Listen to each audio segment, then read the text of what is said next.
Hey, here we are. We're about to finish Act 1 of Romeo and Juliet.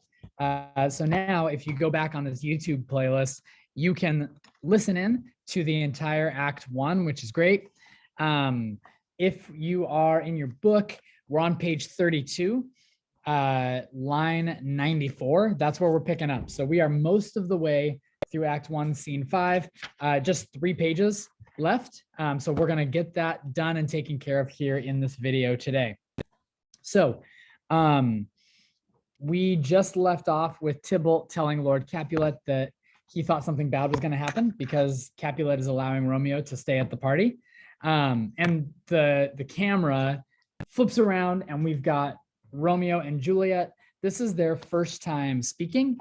We don't know if we don't know if the intention is for line 94 to be the first words Romeo ever says to Juliet, or perhaps if he's been speaking to her for a little bit and now we can just hear him now that Tybalt's conversation is over. But this is their flirtation here over the next couple pages. You'll see, and you can already see a little bit, he uses some like religious imagery, Romeo does, and Juliet jumps right in to come along with that. So we'll read, I'll pause a couple times as they have their first real interaction here. So Act 1, Scene 5, line 94 is where it begins. It's line 104 on the screen for some reason. Here we go. Exit. To Juliet. If I profane with my unworthiest hand this holy shrine, the gentle fine is this.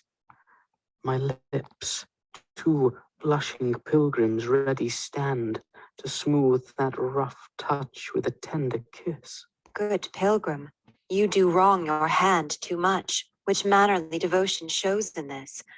For saints have hands that pilgrims' hands do touch, and palm to palm is holy palmer's kiss. Have not saints lips and holy palmers too? Aye, pilgrim, lips that they must use in prayer. Oh, then, dear saint, let lips do what hands do. They pray, grant thou, lest faith turn to despair. Saints do not move, though grant for prayer's sake. And move not while my prayer's effect I take. Thus from my lips by thine my sin is purged. All right, so he kisses her.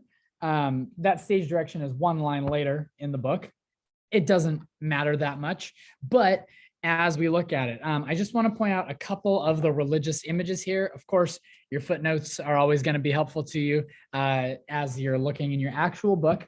But a couple things. First of all, Romeo's first line here, line 94, is, if I profane with my unworthiest hand this holy shrine, okay?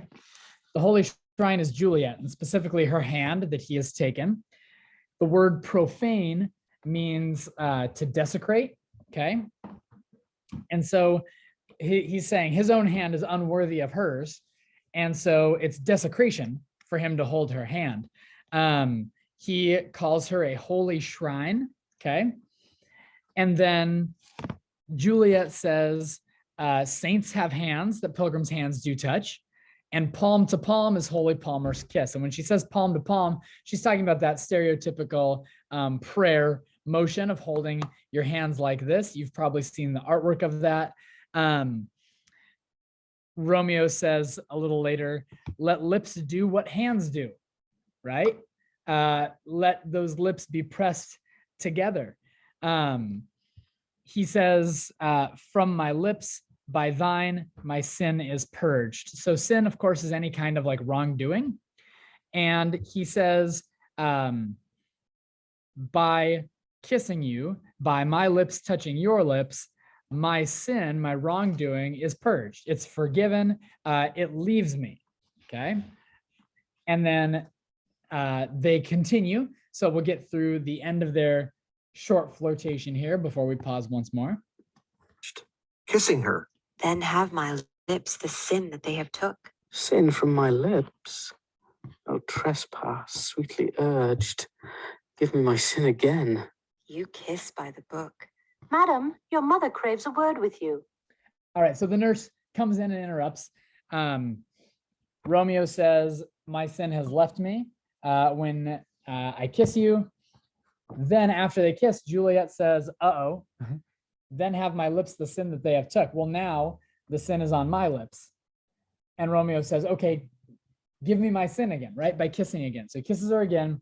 Juliet's impressed. You kiss by the book means you kiss expertly. And the nurse grabs Juliet, pulls her aside so she can talk to her mother, Lady Capulet. This gives Romeo the opportunity, because he doesn't know who this girl is.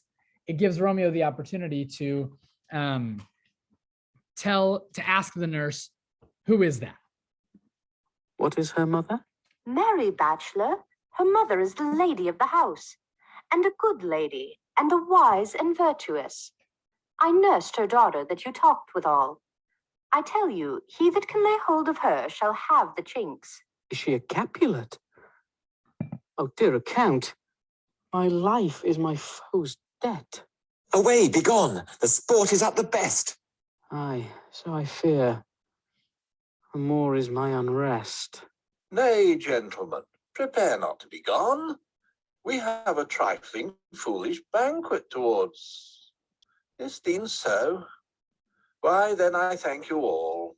I thank you, honest gentlemen. Good night. More torches here. Come on, then. Let's to bed. Ah, sirrah, To second, Capulet. by my fay, it waxes late. I'll to my rest. All right. So Romeo asks, who is her mother? The nurse says her mother's the lady of the house. Her mother is Lady Capulet. That means she's a Capulet, right? It says it right here. And Romeo's taken aback, and you see that at the top of your screen. Is she a Capulet? Oh, dear account. My life is my foe's debt, meaning my life belongs to my enemy now because Juliet is a Capulet. Benvolio says, dude, we gotta go. And then Lord Capulet at first tries to convince them to stick around. We have a trifling, foolish banquet towards. We're gonna have an after party with some snacks. And then there's not a stage direction here, and there isn't one in the book either, which is interesting. But when he says, is it e'en so, he's reacting to somebody. So it might be like Benvolio, like pointing toward the door, like we gotta go. It might be like a servant whispering in his ear. But for some reason right there, Capulet changes his mind and says, okay, never mind. Good night. See you later. It's getting late anyway. So everyone starts exiting the scene. Juliet is left there with the nurse, and they're watching people exit. And as they're watching people exit, Juliet wants to figure out who Romeo is. So she asks the question, but she's trying to play it cool. She doesn't come out and ask right away, who is that? She asks about a couple of the other guys leaving before she gets to Romeo. Exit, all but Juliet and nurse. Come hither, nurse. What is yond gentleman? The son and heir of old Tiberio. What's he that now is going out of door? Mary, that I think be young Petruchio. What's he that follows there, that would not dance? I know not. Go ask his name. If he be married, my grave is like to be my wedding bed. His name is Romeo and Montague, the only son of your great enemy. My only love sprung from my only hate. Too early seen unknown and known too late. Prodigious birth of love it is to me that I must love a loathed enemy. What's this? What's this? A rhyme I learned even now, of one I danced withal. One calls within. Juliet. Anon, anon. Come, let's away. The strangers are all gone. Exit.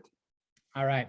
So you see when she asks the nurse to go ask Romeo's name, the nurse leaves, and then Juliet says, if he's married, my grave is like to be my wedding bed. If he's married, I'm going to die alone. Huh, that's interesting. She's already talking about death, and she just met Romeo. The nurse says his name is Romeo and a Montague, the only son of your great enemy. And Juliet's reaction here is really similar to Romeo's before. Remember when Romeo learned about Juliet, his response was, is she a Capulet? My life is my foe's debt. Now she learns that Romeo is a Montague, and her response is, my only love sprung from my only hate.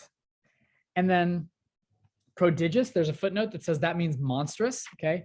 Monstrous birth of love it is to me that I must love a loathed enemy. Prodigious birth, monstrous birth. Hey, wait a second. A pair of star-crossed lovers take their life, right? We read the prologue. We know what's going to happen in the end of this story. And here she is kind of cursing her birth a little bit, which, as we know, is already cursed because of the star-crossed nature. Okay. So everyone leaves, curtain closes, applause, end of Act 1. There we go.